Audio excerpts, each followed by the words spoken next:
So welcome everyone to the Mixed Media Clover Patch Painting. My name is Anita Thompson, for those that don't know me. And I teach art workshops for libraries and other venues, but libraries are my favorite. So tonight we need very basic supplies. We will start off with a pencil and an eraser. Well, pencil with an eraser. We have a small cup of water here. Oops, there we are. Small cup of water and very basic watercolors. You can see these are actually Crayola, so very basic. And we're going to do some mixing of colors, not too much, but you may also want to bring a ruler as well, or another piece of paper, because the first thing we're going to start off with is our rectangle. So we're going to start off doing that. Also, if you have any questions, you can put them in the chat. Unless you have you need me to, ask, or you need to ask something that's dire, you can unmute. But this is being recorded, and I will send this to Mimi afterward, and she will give it to you when she is able to. And welcome, Fiona. I know you just came on, and I'm just going to repost in the chat here the supplies. And we are just getting started. For now, you just need your watercolor paper and a pencil. And if you have a ruler or another piece of paper in order to create a rectangle, that would be great. And so we're going to be holding our paper landscape mode. So I've turned it over, or turned it around. I shouldn't say over. And we have about a 2-inch border around the picture. Now, if yours isn't that big, that's okay. But it's a big border. And so I'm going to sort of move this up top and just fix my camera here so that you are able to see both. So excuse my trying to get those in, both in here, and I'm going to go a little bit closer to the actual paper here.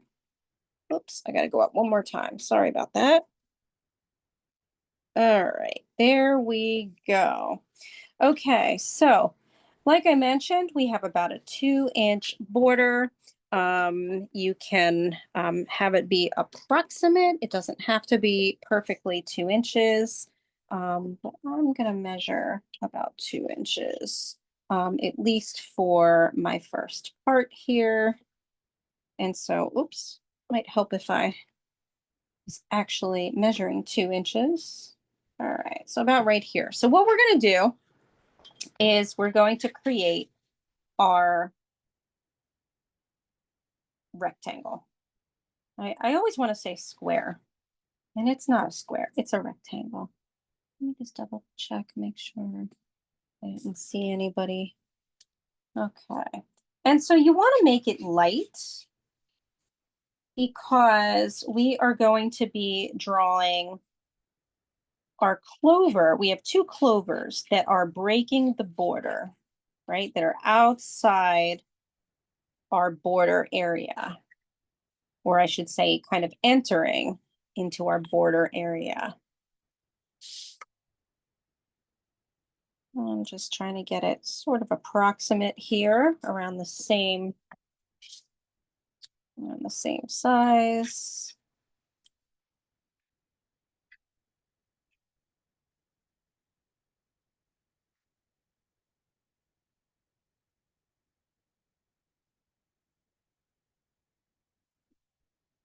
Okay, so you should have your rectangle drawn out.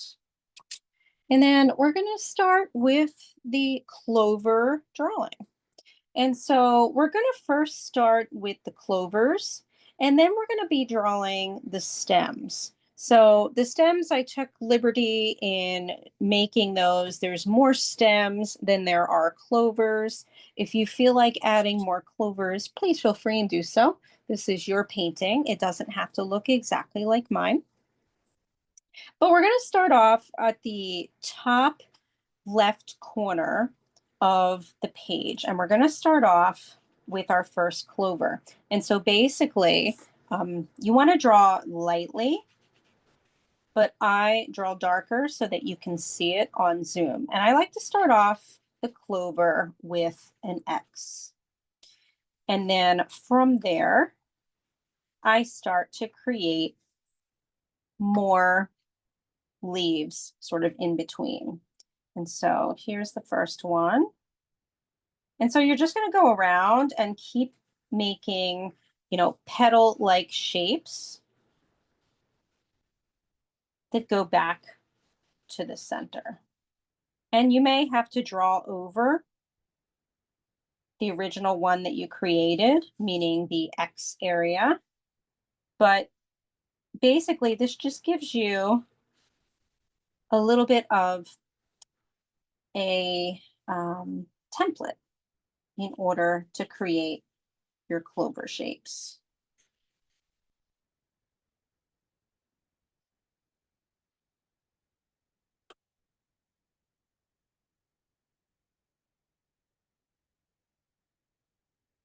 And you'll be erasing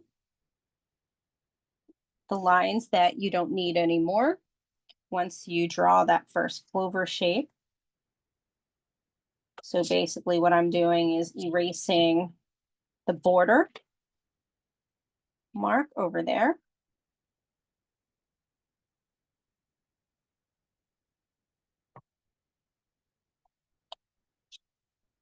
So my first clover is obviously not a 4-leaf clover. The rest pretty much are. And we make them look like they are obviously heart-shaped. So when we start to get into the rest of the clovers, we're going to do those a little bit differently.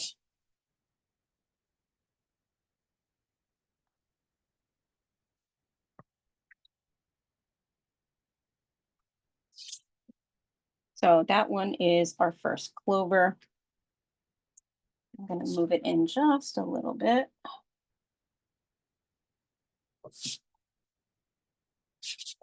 And we have a clover. Oh, very nice, John Paul.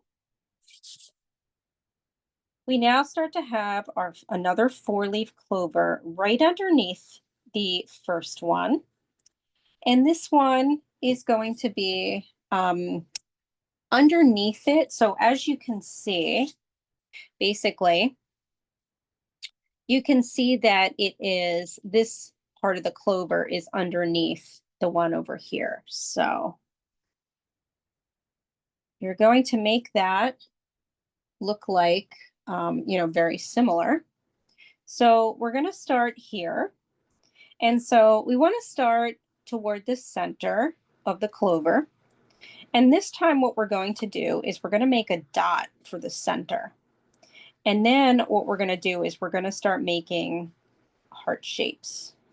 So we'll make the first kind of heart shape like this.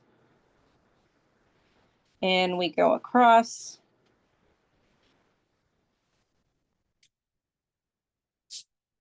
Or actually kind of slightly upward, and we're going to make the second one. Always going back to the center. And we continue doing that for the other ones.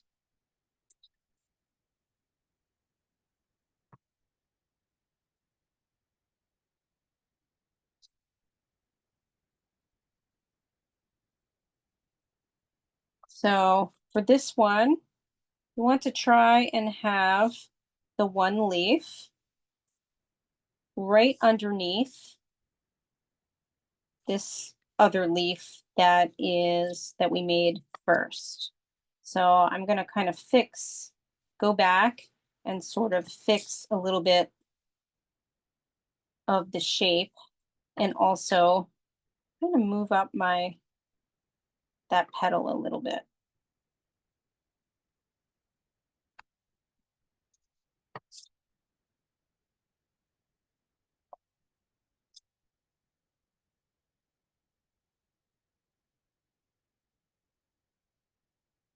Now, what you could do, if you feel more comfortable making it a whole petal and then separating each of them into two, you can do that as well. But we're going to continue now with more of these. And as we go down towards the bottom left corner, we make a smaller one.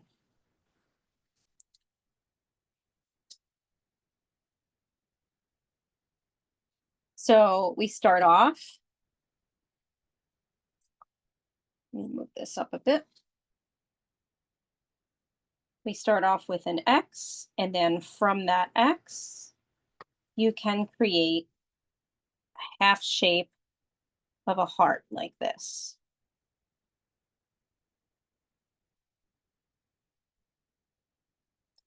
And you do that all the way around. So the part in the middle, the X part, is a half of sort of a sort of the leaf.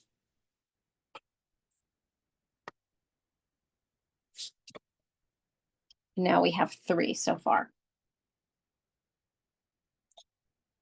And we're going to come out front here as we go towards the middle, and we're going to make this big one here.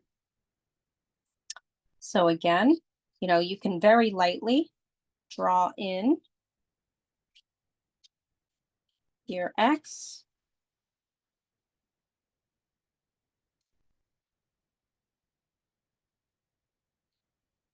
And then start to create your leaves.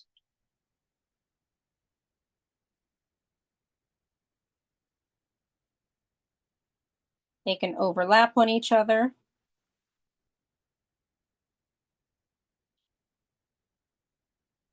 Which is also why you want to make them light at first. This one in particular starts to overlap, and you can see it behind the other clover that we created.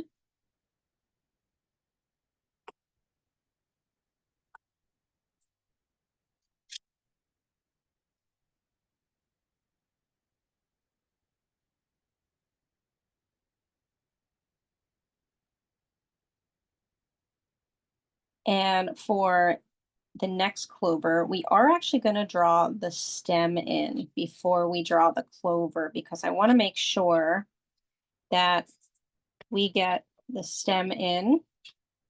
And so we're kind of going to start a stem at a slant.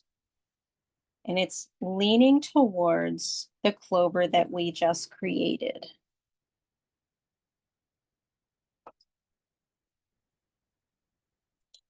And so then again, we make our dot in the middle of where all of the clover points are going to make, or I should say meet. And so you want to make sure that it is obviously above the stem. And then you come out and you make your heart shape.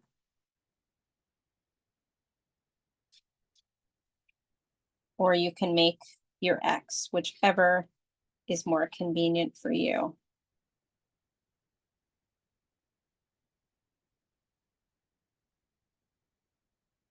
So this is probably one of our most biggest clovers. So I'm going to make those shapes even bigger than I originally made them.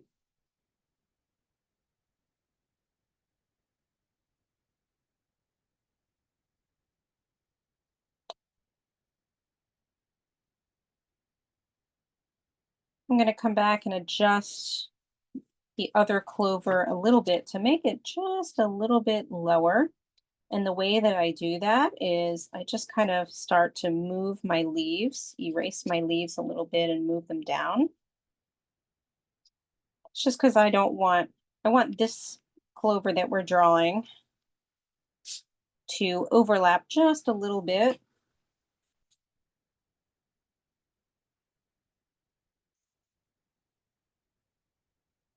So here I am kind of fashioning the bottom parts of the leaves.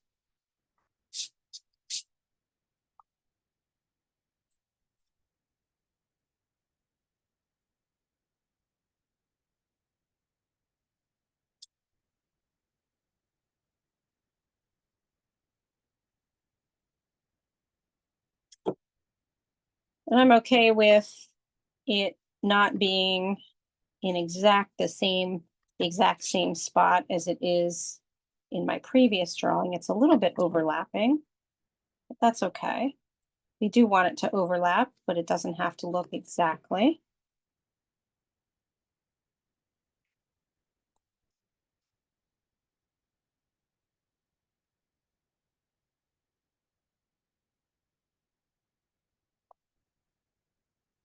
Okay, and then we have our last two.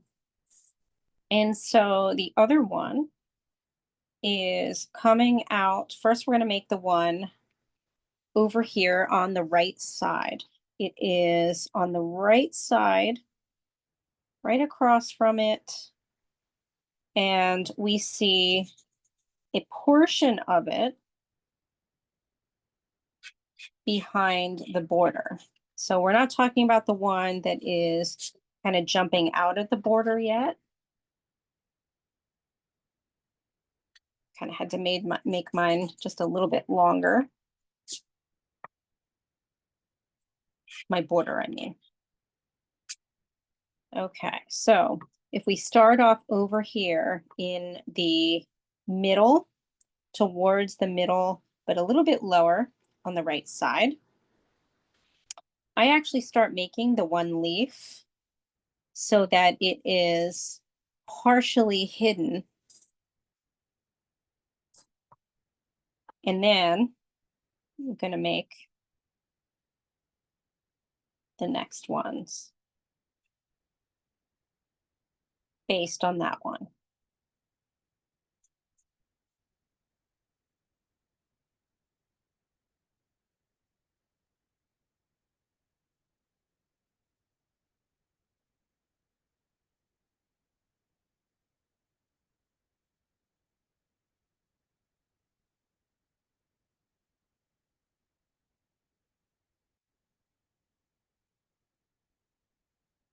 And so you may have to make sure to adjust the shape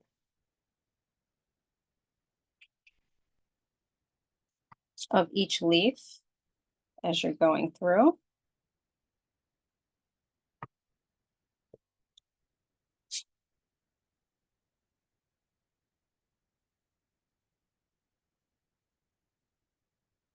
And then our final one will be the one that is popping out of the bottom right corner of our space here.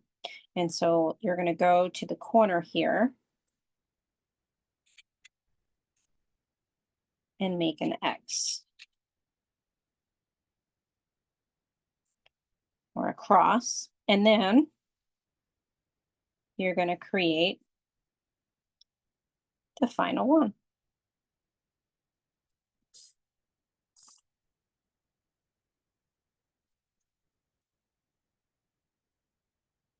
This one is also a large one.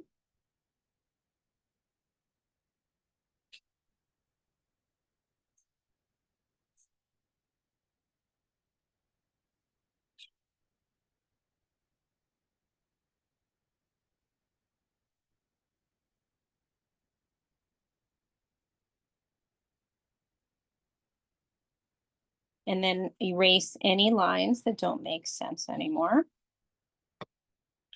And that would be obviously the part of the border that is going through.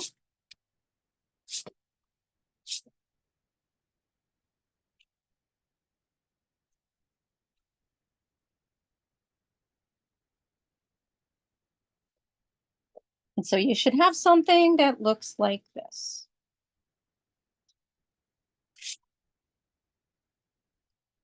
Let me move this up so you can see.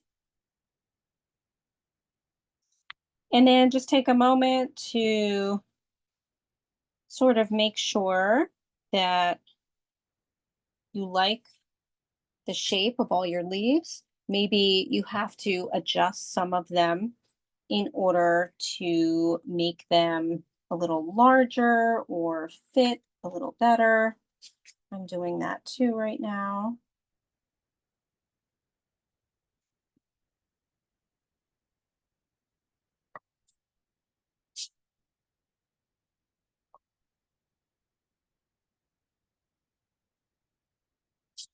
Then our next step will be adding in um, the stems. Couldn't get leaves out of my head. Stems.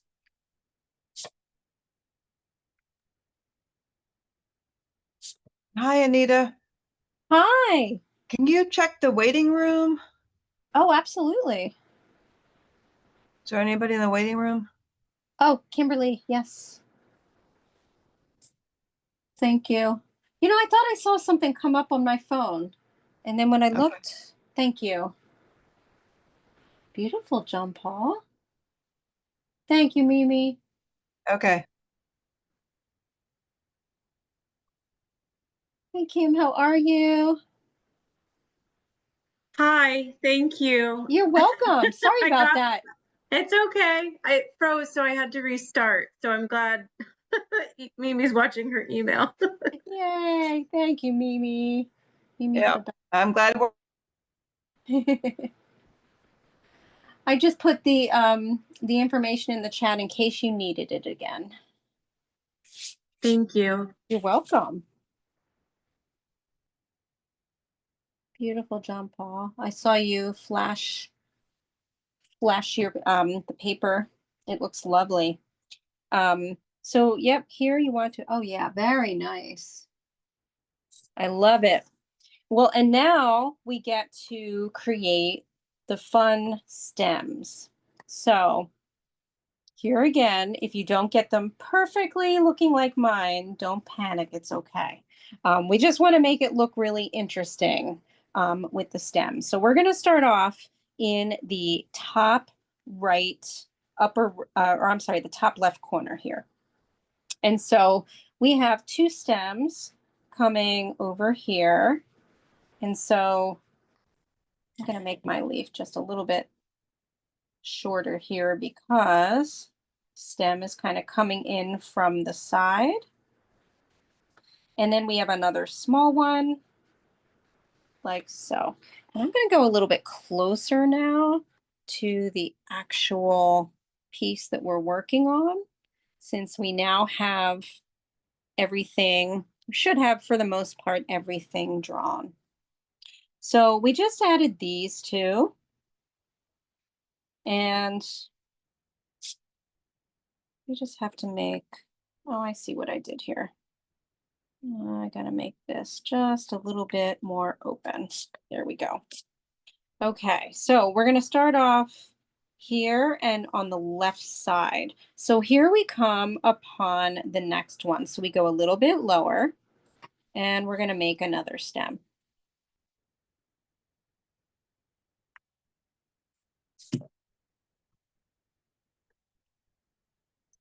Now we have another one that is coming in between, starts off over here again. We're staying on the left side, and it's going to go behind this one here. And so if you sort of take your, take your pencil and just follow the stem, you can either follow it very lightly through your sort of leaves, or just make sure that you end up in the same spot so that it looks like that stem is coming and following the same point. So we're still staying here on the left side. We're now going to come down towards the bottom left corner, and we have another stem happening here.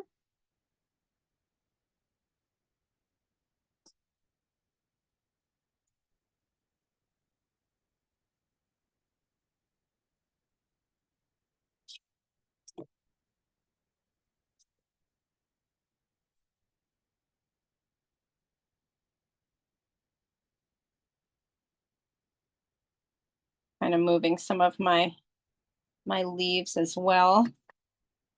You don't have to if you don't want to.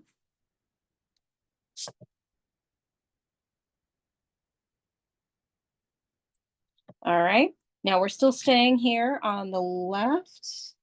I'm just double checking, making sure nobody else is coming in. Okay. We're still staying here on the left, and we have another one coming right behind. Beautiful, John Paul. Right behind the little one here. So we're going to come to one of the leaves and we're going to connect. And so this one is going to be, well, we're going to start coming towards the middle here. And it'll get a little bit complicated, but we're going to stick first to this side. So we're going to have this one end right here for now, right against that leaf. And now we're going to come back over to that same side. Yeah, very nice, John Paul. Very nice. Yep, that's the one. This one right here. And now we have like a V shape of stems. So here's one. I'm going to make that a little darker because I think, yeah, you can see it online. And then we have another one that's right behind. Again, I'm just going to change the shape a bit of my leaf so that I can get that in there. A little more.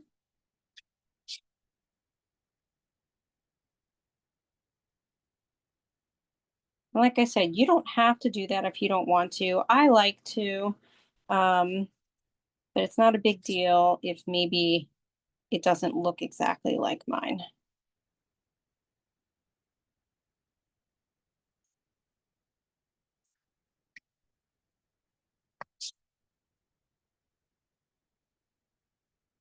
Okay, and now, so we're done with this side for now. We're now going to move upward to this area. So between these two. Okay, so we're going to come back over here. We created this one over here, and then we have this one. And from this one, we're going to make that, if you have the space, continue to the next leaf area. And there is another leaf that is kind of, or I'm sorry, stem. It is sort of dissecting right here. So we went over here and we have one over here.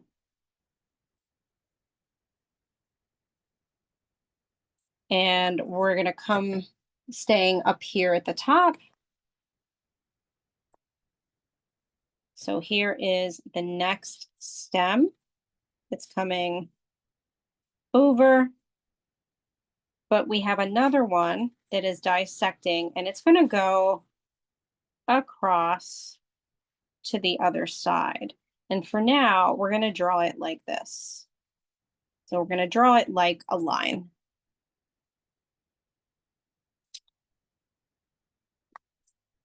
And we'll have things dissecting it. I should say other lines dissecting it.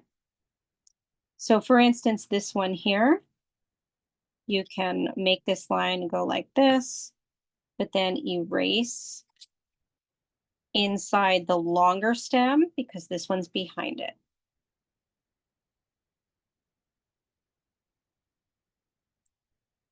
Following that, we're also going to come over to this leaf, and we're also going to make one more going towards the top right corner of our page, but we're not going to go to the corner, just kind of is a little bit off to the side.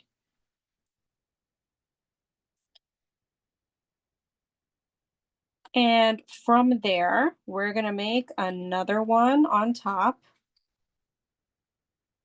Kind of catty corner here. And it's going to go right on top because then This is the one that's going to be on top of all the other ones. And so we go inside and we erase the lines that are intersecting. Okay. No worries, Fiona. This is being recorded, so you'll get the recording. Thanks for letting me know.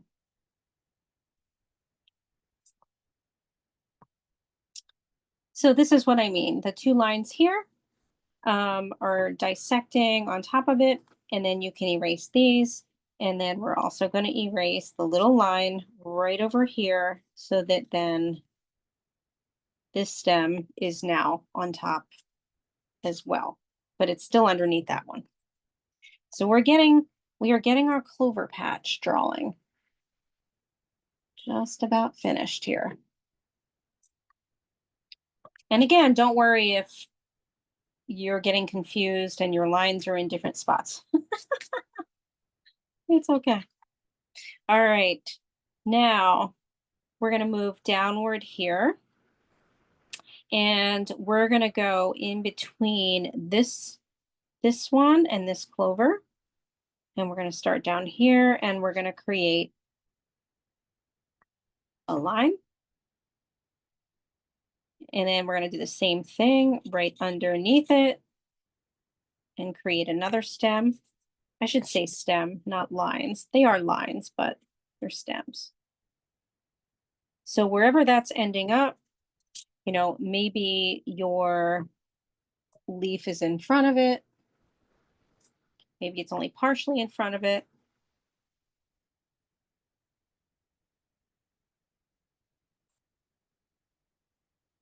I just realized I want to make this just a little lower. Oh, beautiful, John Paul. Yeah, it's really looking like a clover patch. I love it. I'm just going to make my leaf here a little bit bigger in the corner, because I'm realizing these should be touching. And so I'm going to change that just a little bit by making them a little bigger. Again, you don't have to if it's not convenient for your drawing.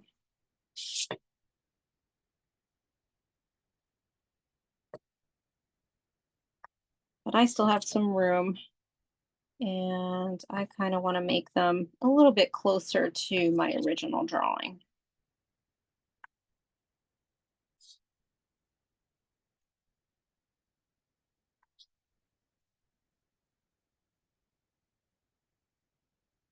Okay, so now we're going to come down here and we have a stem coming from here, and we're going to have it go all the way across.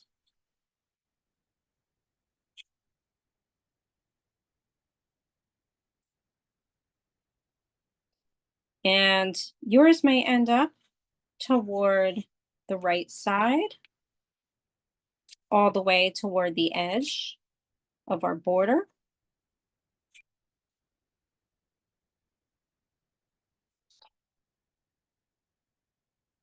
And here again, you're going to erase in the middle of the other stem so that, remember, our stem that is straight or at least leaning a bit, that one is in front. And we have a few more stems and then we can actually start painting. But we've got one here at the bottom. And we're going to start off with a line, and we're just going to kind of connect it behind the ones we drew, except when it comes up to the right corner, we're going to make it go over some of those stems. So here again, if it's a little confusing and you want to leave it as it is, that's okay. We're just trying to basically get an interesting pattern using the clovers and the stems. And we have one more over here that we sort of draw in. Actually, we're gonna have two more. Here's one more for now. And then we have to remember to draw in our stem from our clover that is hanging over here on the right side. And so we're going to make a curved stem coming from that clover, like so.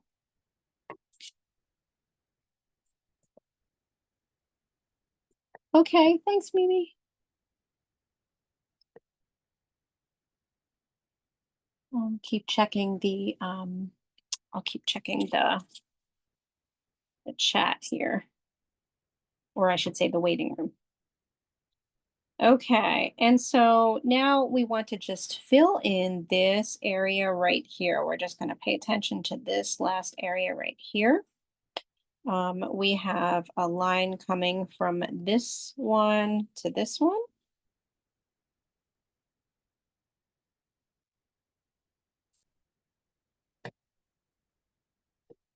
And then we also have another one coming from here. And it's behind all of the others, all of the other stems. So we kind of just draw that in like so. And actually, I think we have one more here. It's just sort of coming in over here. And not all of these make sense when I was drawing it. I wasn't connecting everything. So if you want to draw any more, oh, we do have one more right here. So right here, we've got one more coming this way and kind of curving. And then it finishes up on the right side. And we are good to go. And this is where we want to just double check everything. And we're going to now lighten up our drawing because we're going to start creating the watercolor first. And then our last part is going to be making everything stand out using our fine tipped pen. So I had to resend the invitation to someone else. oh, okay. I don't know if they're in the waiting room or not. Let me see.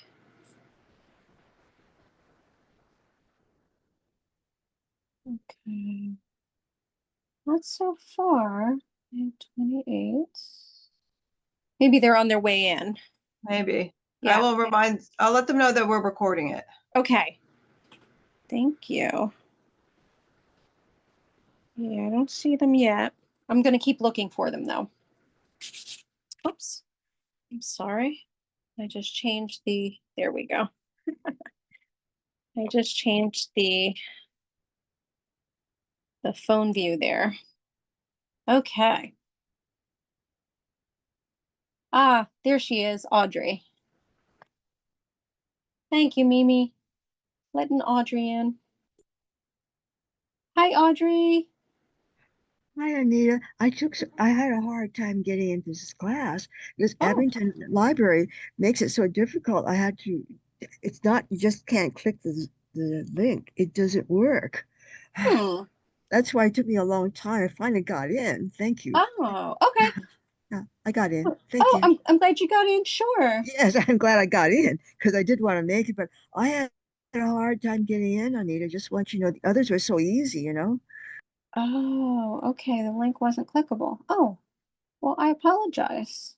Okay. Oh, it's not you, Anita. It's the way they set it up. It's not you. Yeah. No, but I'm apologizing that the link wasn't clickable. I saw that in the message as well. Well, luckily this is being recorded, so I'm so happy you're here. And I put the I'll watch the recording and how you drew this because that's what I wanted to know how you did the drawing. You're so good. I'll Oh, watch the recording for that. okay, great. Thank you. So just take a look, lighten everything up, and we're going to get started with our actual painting now. So basically, yes, you have to cut and paste. Okay, thank you. So basically we're going to start off using our, we're actually going to be using the background first. So we want to draw the dirt. And so basically those colors are going to be brown and black. And what we're going to do is, so we're mixing the brown and black together, but first we're going to mix just a little bit of the brown with the black so that it is not as dark, but just a little bit darker than the original brown, at least in the Crayola set. So if you have a set different than Crayola or different than some of the other ones that I gave out, you want it to be kind of a cocoa color. Like that. Let me move my, there we go. Kind of a cocoa brown. And what you're going to do is you're going to start kind of outlining where the stems are in between, and you're going to fill those in with that brown. So we're starting off very light. Have to mix up a little more. And then we're going to get darker. So basically what we're doing right now is we are painting in the soil, and everything right now in between is going to be brown. So in between the stems. So you're just very carefully outlining in between the stems and filling in the brown. That's our first step. So just take your time. This part should be rather relaxing. A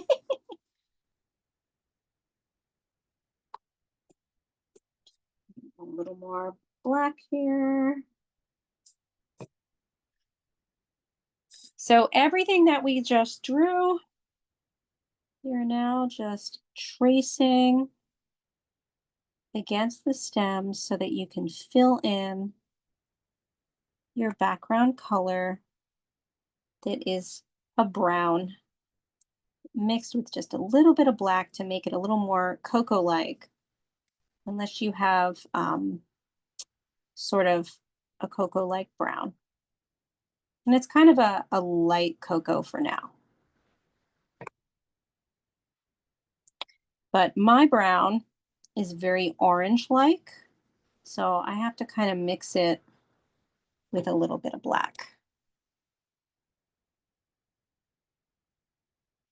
So again, that's all we're doing right now is we are just taking our time and tracing in between our stems and obviously around our leaves as well.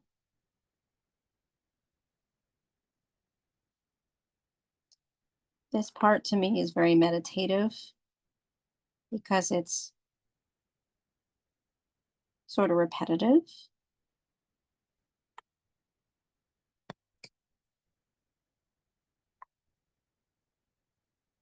But somehow with that repetitiveness, it's relaxing. It's kind of like coloring.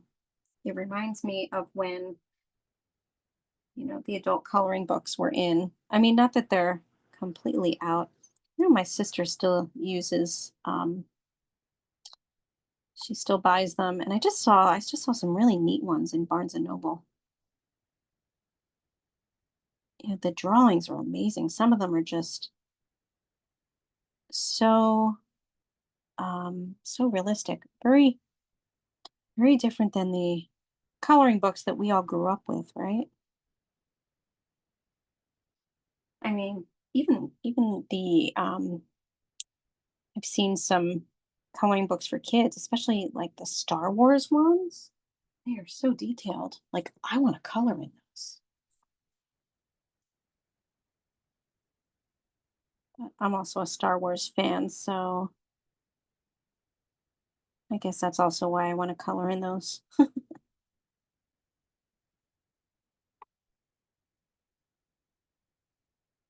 So again, just take your time. You may have to keep mixing up your color, or if you're able to mix up a bunch, a whole lot at once.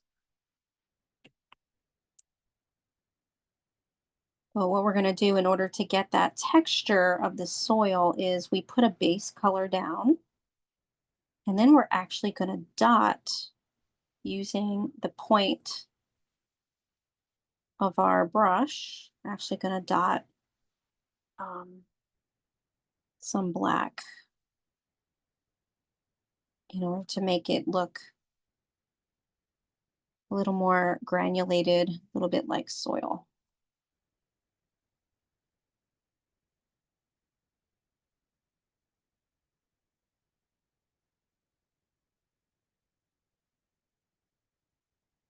So the background takes a little while, for sure.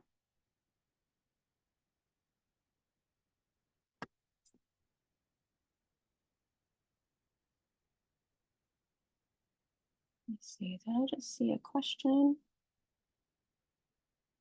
No.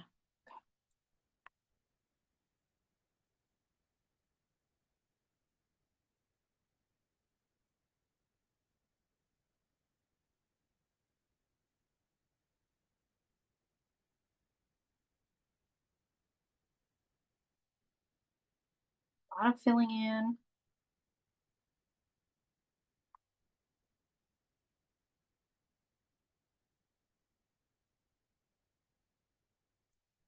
I don't know about anybody else, but for some reason, today did not feel like Monday to me. It feels like Tuesday. I don't know if it's because we have a holiday at the end of the week, but I mean, obviously, I knew it was Monday, but it is the most. You saw a beautiful sky. Oh, yeah. I mean, was it pinkish like that? Was real. Mm-hmm. Agreed.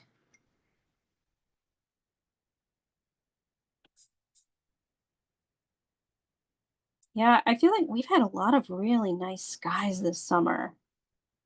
Um, my husband and I like to take an evening walk. Sometimes even after like I do this class, depending depending if it's not too hot. We're both not very good with humidity. So I don't know. We shall see. Maybe the rain, you know, um, maybe the rain cooled it off. It didn't cool it off earlier in the afternoon, but maybe because the sun has gone down, it will cool it off.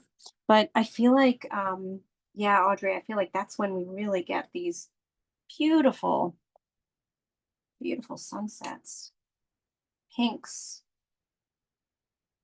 and purples. And I had a high school art teacher that used to say, "It's a Monet day." I'll always remember that. Um, when there were so many colors. So I always think of that.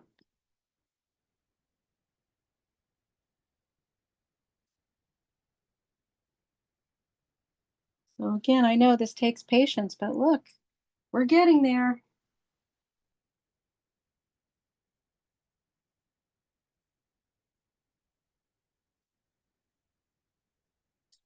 I promise the other parts of this are less labor intensive.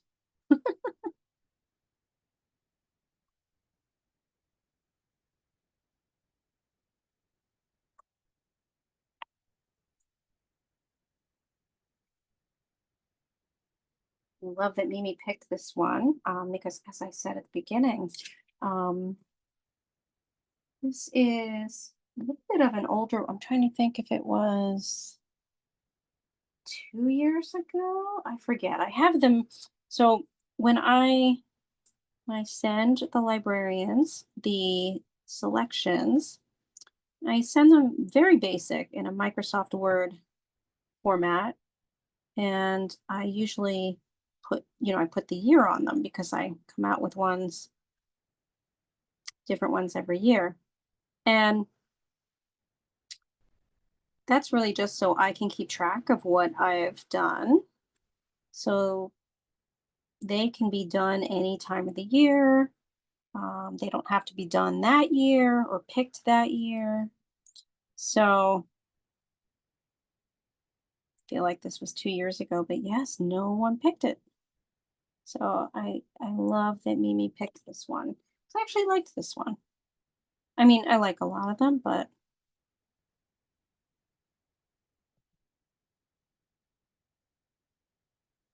I really liked this one. Don't think I've ever quite taught one like this.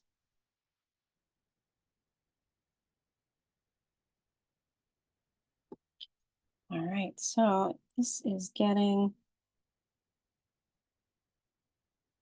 filled up little by little. We are almost there with the soil. I guess depending on how fast you paint. Anita, Yes. is the typical process to do the background first before you get to the actual subject? Or a lighter color? Yeah, do you mean for like most art? Yes. So it's funny that you say that, you ask that, because I've actually seen, I've seen some of these tutorials that are on like Facebook or Instagram, and I notice that they often start with the subject up front. Not all the time, but I notice that happens a lot, and then they do the background. Um, I always start off with the background, um, but especially in watercolor, because watercolor is so layered, and you have to start off with the lighter applications just because of the way the medium is. Mm-hmm. Um, I I mean, that's how I do it. I can't speak for how others do it because, as I've said, I've noticed that there are others that do it. They kind of go in the background afterward. Now, I used to do that when I did oils, like oil paint. So I've seen that a lot with oil paint. Like they'll start maybe the flower um, in the front and then go back around the flower and create the background. But I would say for the most part, you usually start the background first. Okay. Just not always. Regardless if the background is light or dark? Yes. Okay. Yeah. And the reason is depending on what you have going on in the picture.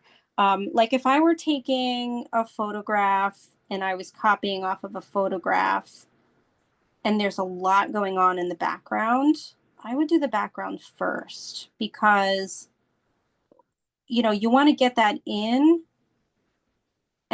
before you get in what's happening up front. But as I've said, I've seen other people do it where they do the front first. Although I've noticed that now that I'm thinking about that, it's usually been with maybe more of a simpler, um, kind of a simpler subject matter, if that makes sense. Okay, thank you. You're welcome. I hope that helped. I feel like I was kind of thinking at the same time as I was answering. I'm now going to be thinking even more about your question. Um, You know, it's like I follow lots of other artists on social media, and I'm not going to be paying attention. The way I was taught in art school was to start the background first. I guess so. That's sort of why I've always done it that way, unless, and I haven't done a portrait in a very long time, unless I'm doing a portrait and maybe the background is really just shading. I've definitely done that before where I've done a portrait, I've done the face, the features and everything first, and then I filled in the background color because it's really, maybe it's just a color, you know, or a gradient color, something like that.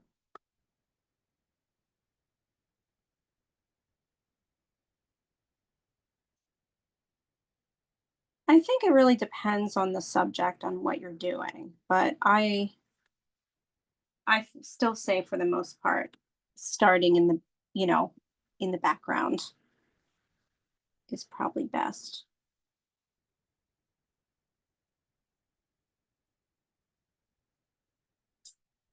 All right, so should be finishing up or close to finishing up your first layer of your soil.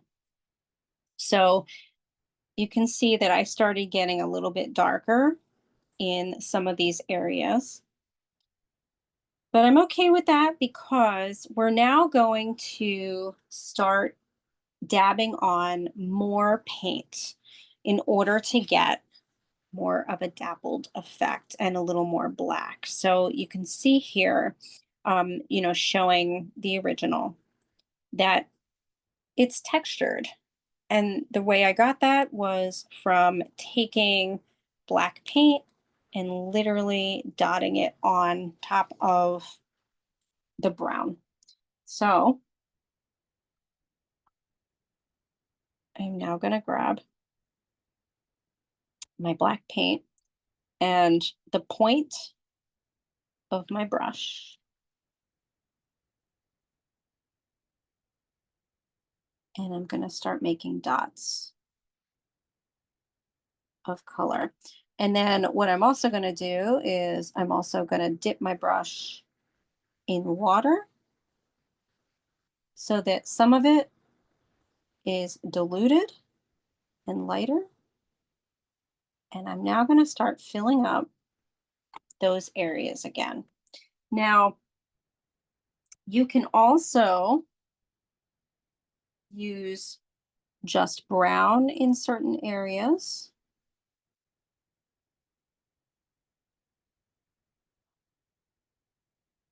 I definitely went over this probably 3 times.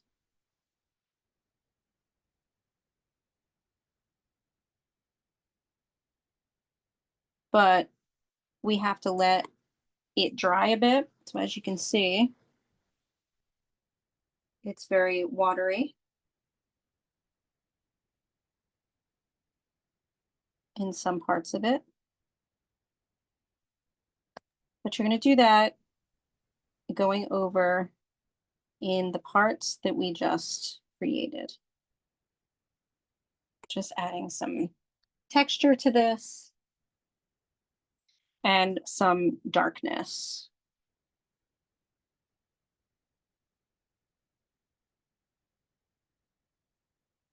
And you don't have to make the points, you know, using the point of the brush. You can kind of go a little faster in some parts to make it not as detailed. Oh, let's see. Oh, yes, this is painting. Yes, John Paul. Yes. So we're taking black or black mixed with the brown to make it darker.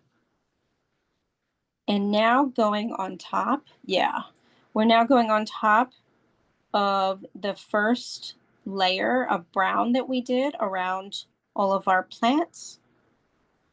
And we're now making texture by kind of dotting on some darker color. So I'm going back and just dotting on some black and brown mixed in. And then sometimes I go back and I dot on just black when I want parts of it to be a little darker. In some parts, I'm using a little more water so that when it dries, it will dry with this sponge effect. But then other parts, I am using more paint than water. And it doesn't matter which you do. You just want to get texture on here, and you get texture from doing both.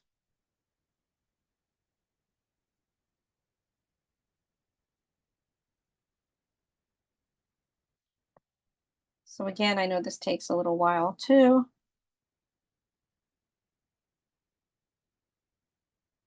But after this, our soil is done.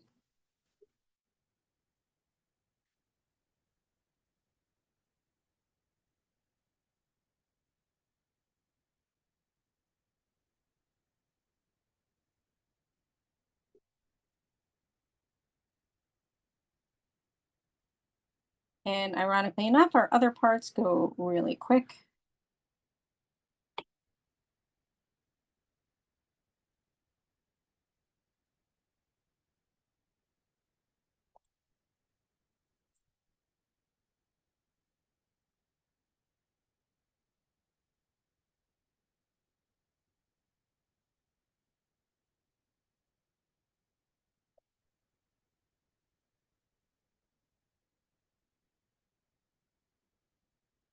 So our next part after this is going to be adding some yellow mixed with brown for the stems. But we want to finish up the soil first.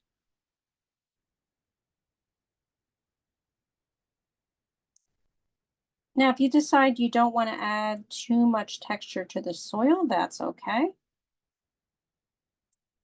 You don't have to.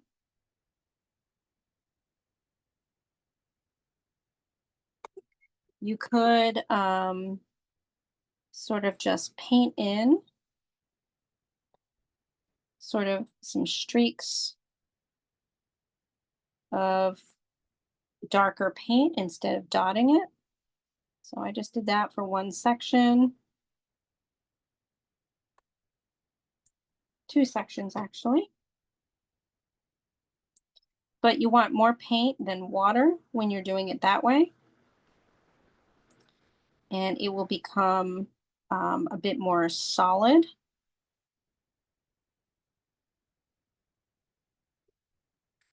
And less watercolor like. And that's okay. Nothing wrong with that. I just like the textured look to the soil.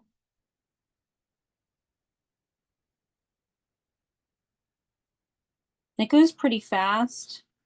If you have a lot of paint on the point of your brush, like I said, I have black on the point of my brush because I'm now making everything a bit darker. The other thing you can do is make parts darker that are kind of right around where the leaves are. And then you can just lighten up a bit with water.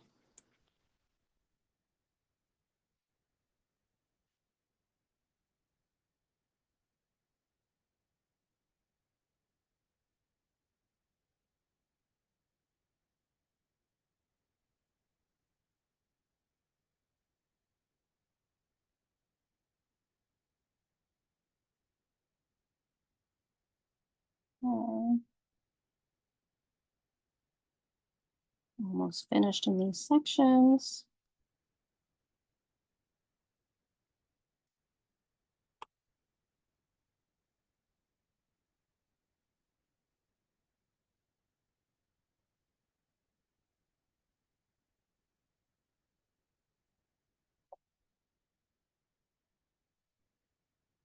more black.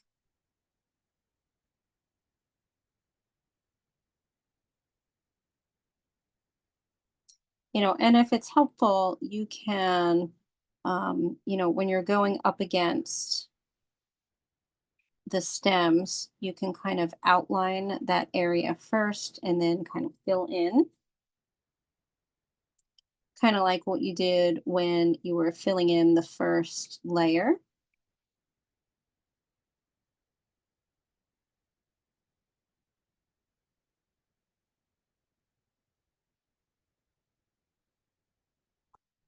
Okay. So as you can see, it should be getting more textured.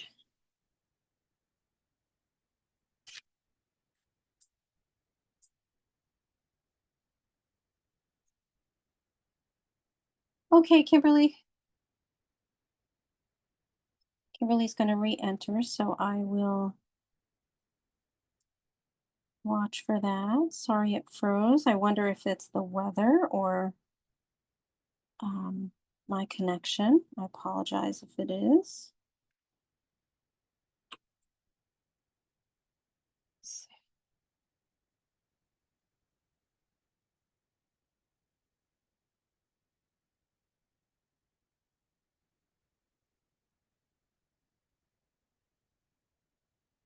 Okay, for the highest connection speed at home so that I don't have that problem, but I'll tell you what, I think I still have that problem once in a while.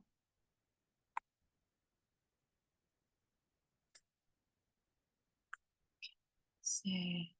All right, admitting Kimberly back in.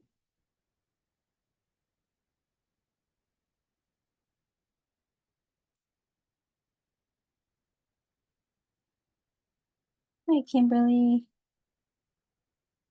Sorry that it froze. Thank you. You're welcome. I am getting some lightning here outside of my window. I don't know if anybody else is. Just saw a flash.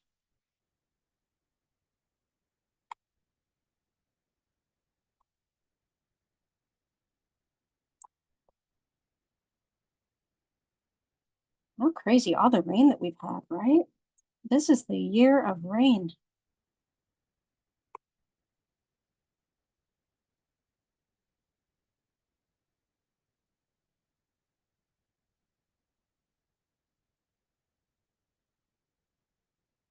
I often say when I'm teaching programs like on the weekends, my husband Chris and I like to bike ride. And we usually go like to New Hope along the canal path, but or Valley Forge or somewhere. And it's just been so muddy. And neither of us are that serious about it. So we just keep waiting for it not to rain. We're still waiting. I feel like it always rains on the weekends.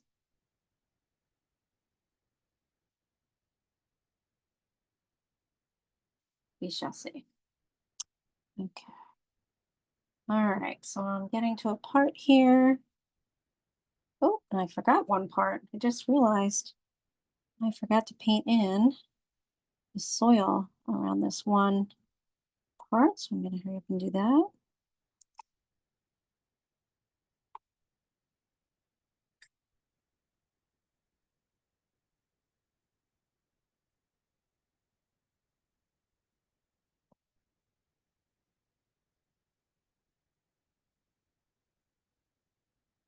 Hmm.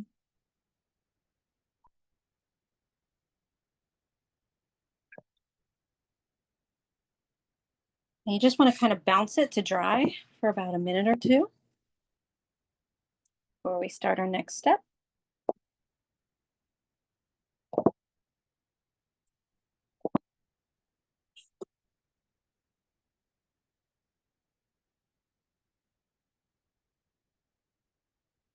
I can't wait to see these. I think these are going to look so good. Because there's so much room for individuality.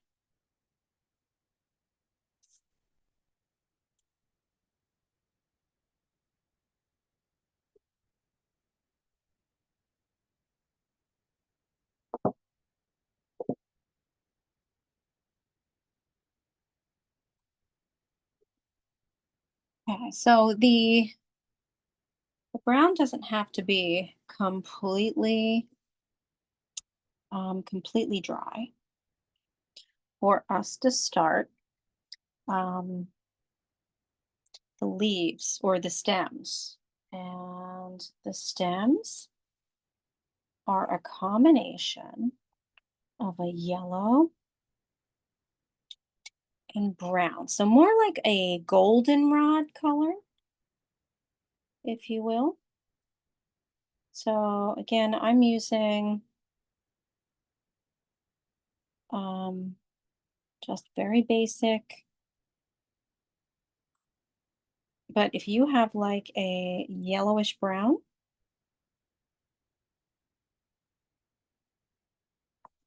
it's kind of the color you want for the stems. And I like to lighten up parts of the stem with using just yellow. And so this part kind of goes a bit fast. So what I do is kind of go through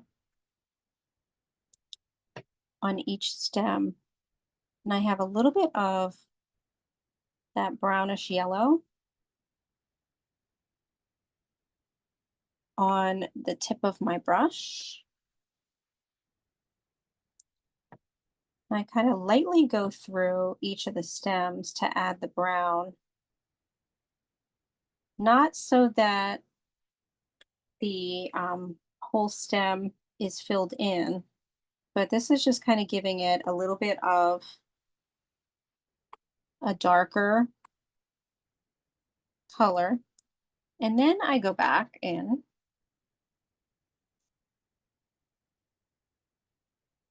with yellow.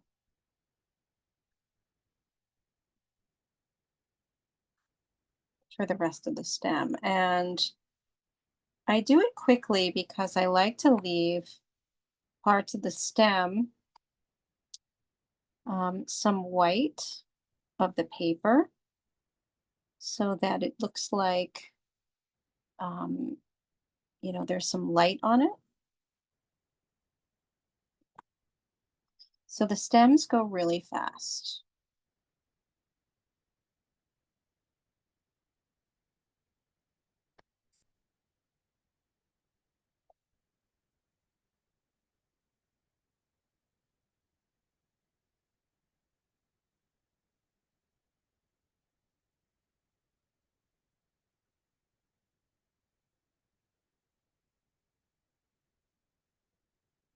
I do have two stems that I make green, but those are the two that are standing up um, our clover here and the clover in the bottom right corner. I kind of go back after and do that.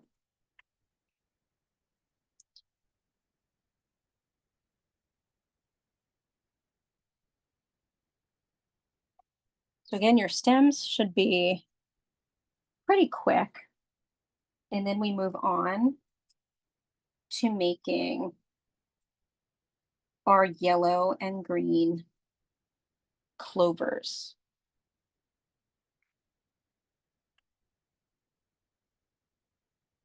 And with the clovers, I like to start off with yellow on each leaf. Again, a quick semi-painting on each using yellow. So you can see kind of a quick dab of yellow. And then we go over it with yellowish green. This yellow is the lighter part of each section of the leaf. You can do it on one side of each leaf. Doesn't really matter which side you do it on, but you just want to pick one side because then we take our green And we then create the darker area of each of the clovers. So right now I'm just taking yellow and swiping yellow paint on part of each of the leaves. So you can see that each of my leaves have sort of, it's one half of yellow. And right now the other part is just the white of the paper. But that's why these parts go fast.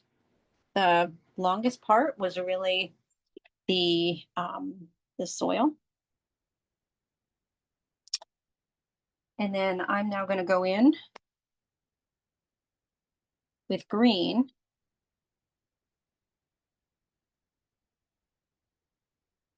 on the other part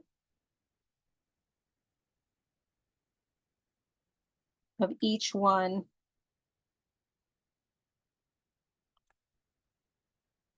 of the leaves here.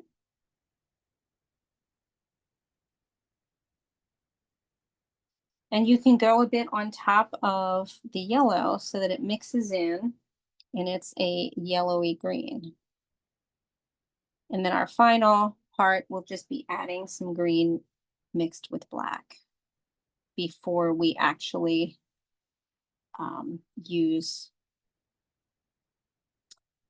our pen.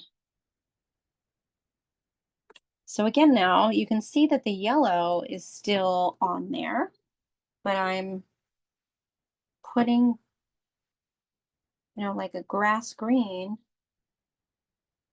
filling in the part of the leaf that is the white of the paper, and then even going over a bit of the yellow to kind of mix it in so that it's a yellowish green.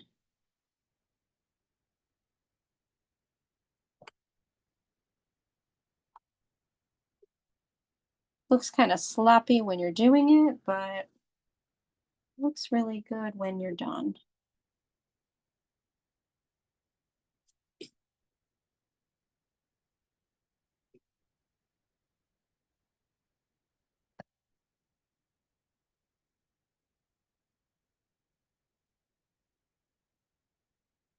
And again, this is fast, because you want the green and the yellow to kind of meld together.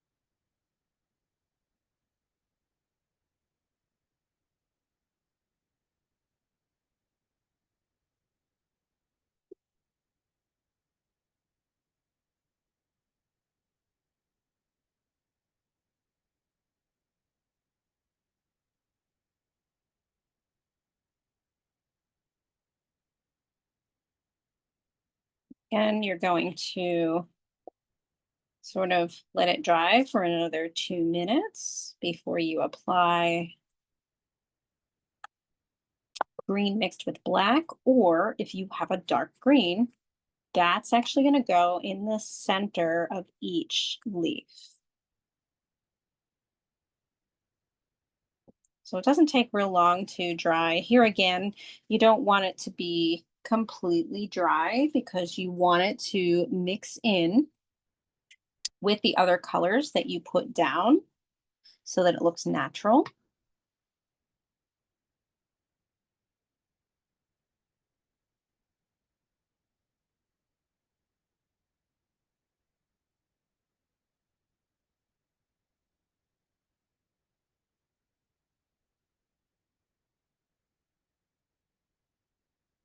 So again, your last color that you're going to add is a dark green, and I get that from mixing green and a little bit of black. And you're going to kind of get this, kind of darker green.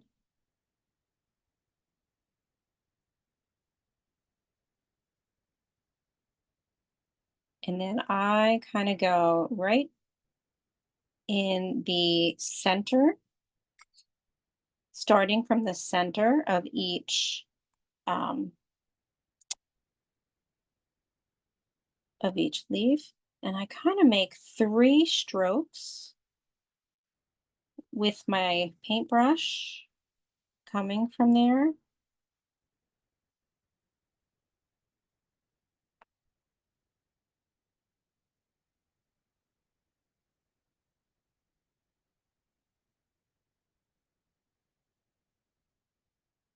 You can even add a little bit of blue to your green, to that color, and you're going to get a little bit deeper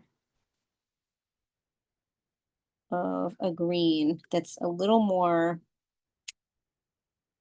like a little more of a turquoise green.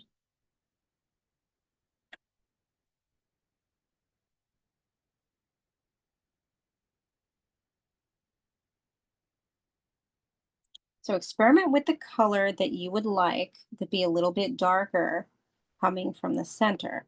So again, it could be a green mixed with a little bit of the blue, and you'll get a little more of a, obviously, greenish blue. If you do green and black, you'll get of uh, more of like an olive, kind of like an olive darker green.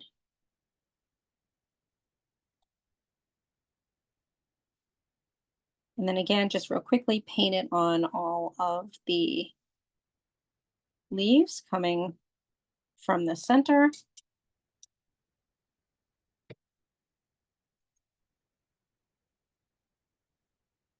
And now you're going to bounce till it's all dry. And our last part's going to be adding the black pen.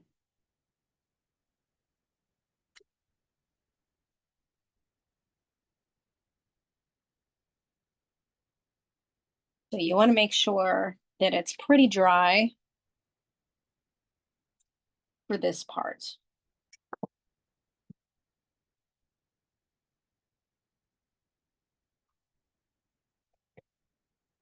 As we're finishing.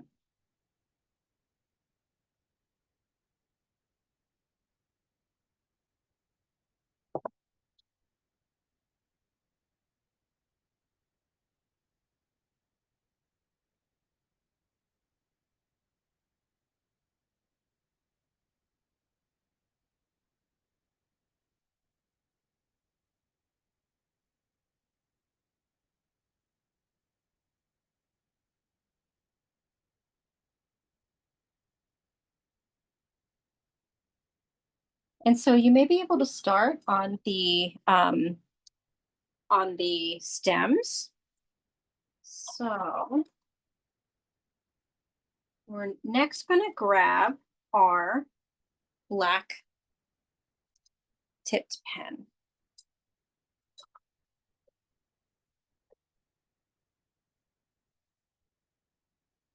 So you can see that parts of mine are still wet. I'm gonna give it another minute.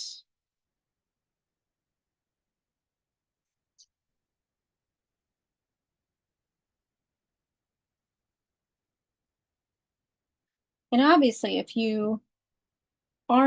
it's not dry enough at this point, you want to wait for it to dry before you add the pen.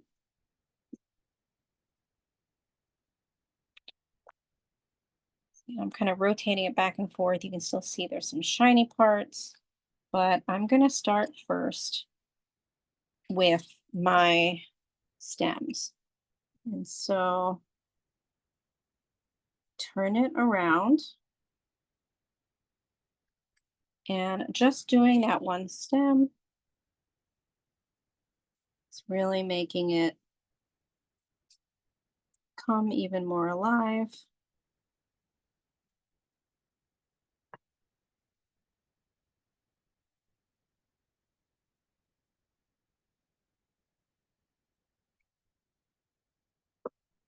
The reason I'm rotating it around is so that I don't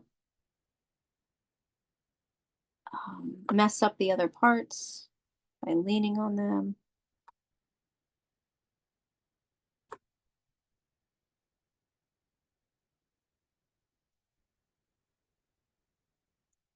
I'm now going in with my fine tipped black pen, and I'm tracing the stems first because they dried a while ago.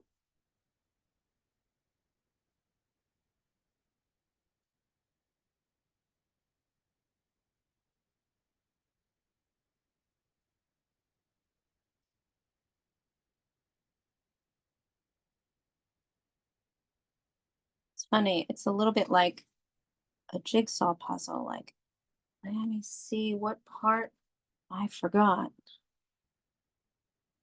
What line that I forgot to trace over.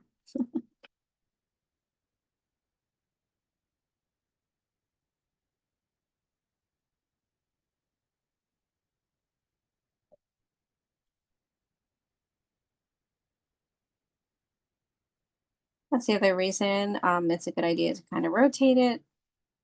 It draws your eye a little more to what you're not used to seeing. It allows it to kind of see other parts a little clearly, a little more clearly.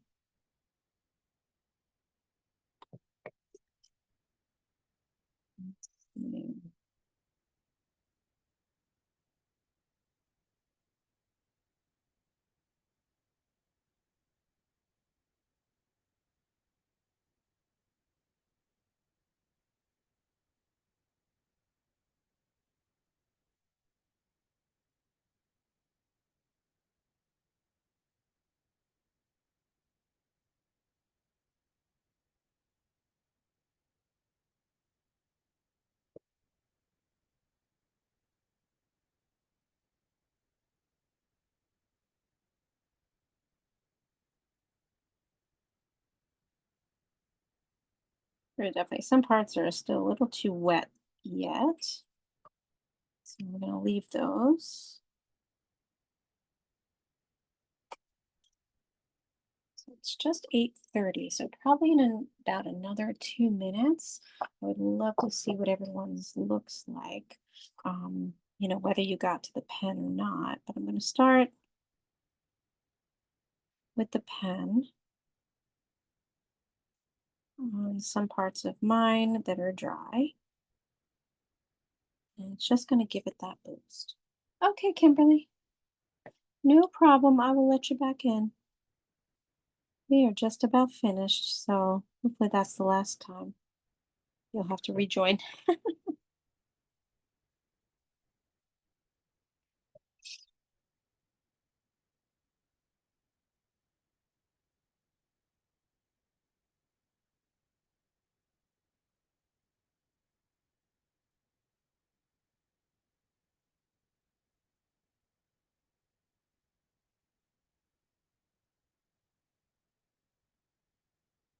There she is. All right.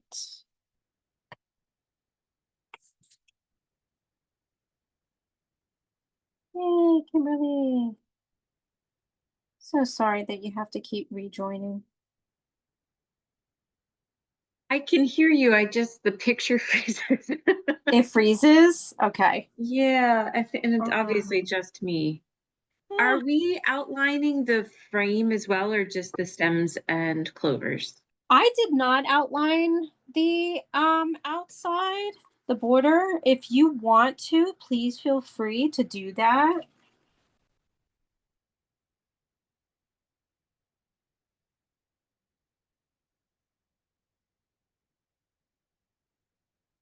Some of mine are still a little too wet. Kind of dry off my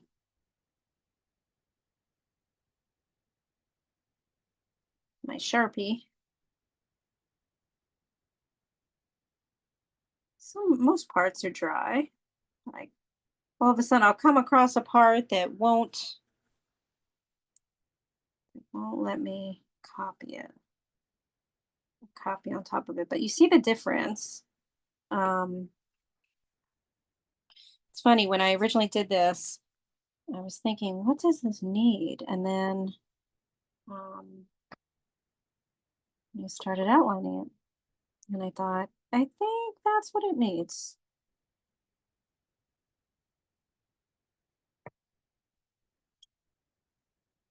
Sometimes you have a project in your head and you think you know what supplies you're going to use, and then you add something because it doesn't exactly work out the way you envisioned it. Okay.